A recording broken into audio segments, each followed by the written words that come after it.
ဒီကဒီချင်းခါမရမှာသူပြည်နယ်ဆိုရပေါ်နေတဲ့ပြည်ဆောင်ပြတော့ကျွန်တော်တို့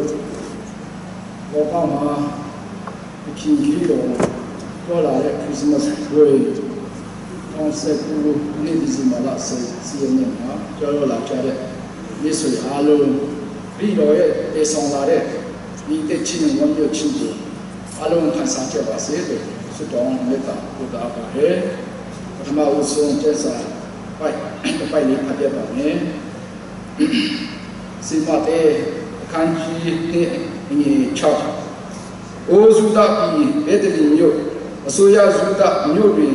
အင်းကြီးမြို့ငယ်မြို့ဟုတ်မဟုတ်အကြောင်းမူကားငါဤလူဥတရီလာမျိုးကိုအုပ်ဆိုးရသောတခင်ကြီးတင်ဤအထဲမှာ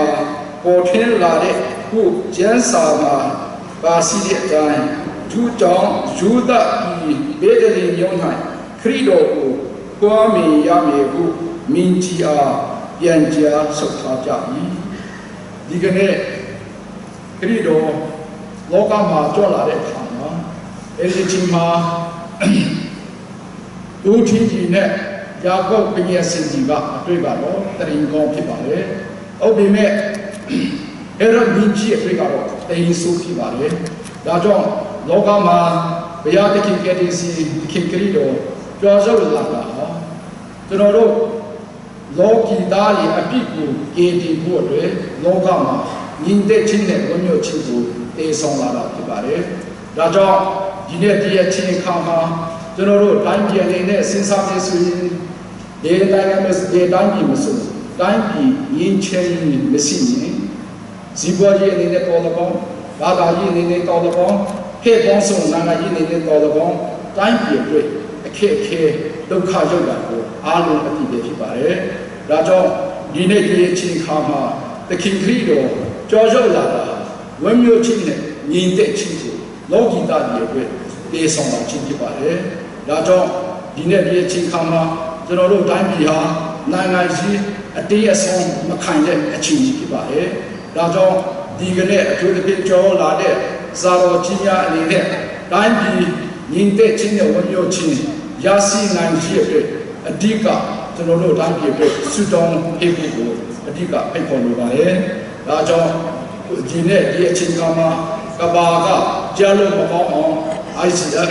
စီအထိတရားဆွေးနွေးချခံရတာဟာတမိုင်းမှာအမေးစစ်ဖြစ်ပါတယ်။ဒါပေမဲ့ဒေတာညီတဲ့ဖြစ်ဖြစ်ဒေနိုင်ငံလေးဖြစ်ဖြစ်ခက်ခဲသောအရာတစ်ခုဂျုံတွေ့မှာကောင်းတာကိုပြောင်းလဲနိုင်တယ်အားလုံး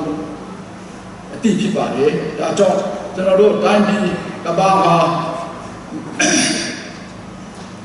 အမေးစစ်တစ်ခုဖြစ်အောင်တရားဆွေးနွေးချခံရတာကျွန်တော်တို့တိုင်းပြည်အတွက်ပြောင်းလဲမှုနော်တခုဖြစ်လာနိုင်တယ်ဆိုတော့ဒီနေ့ဒီအချိန်ခါခရစ်စမတ်ပွဲတော်မှာကြောက်လာတဲ့လူကြီးများအနေနဲ့ဆိုတော့အဓိက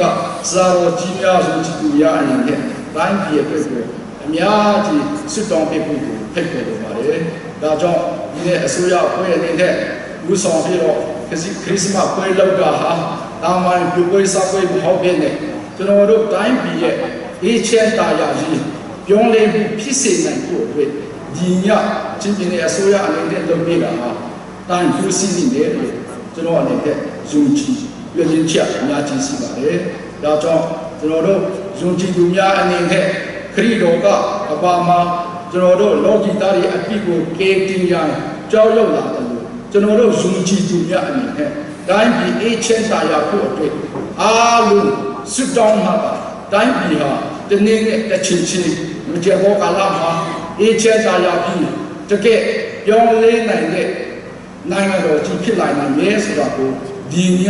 ခရစ်စမတ်ပွဲကြီးပါတာဘုရားသခင်အနေနဲ့ဦးဆောင်ပြီးတော့ကျွန်တော်တို့ရဲ့စိတ်နှလုံးသားမှာချစ်တွေ့ပြီးတော့တိုင်းပြည်အတွက်ငွေမြတ်တော့ကောင်းကြီးကြားလိမ့်မယ်လို့အားလုံးအပေါ်မှာကျွန်တော်အနေနဲ့ပြောကြလိုပါတယ်။ဒါကြောင့်ဒီညဒီအချိန်ခါကြောက်လာတဲ့လူကြီးများအနေနဲ့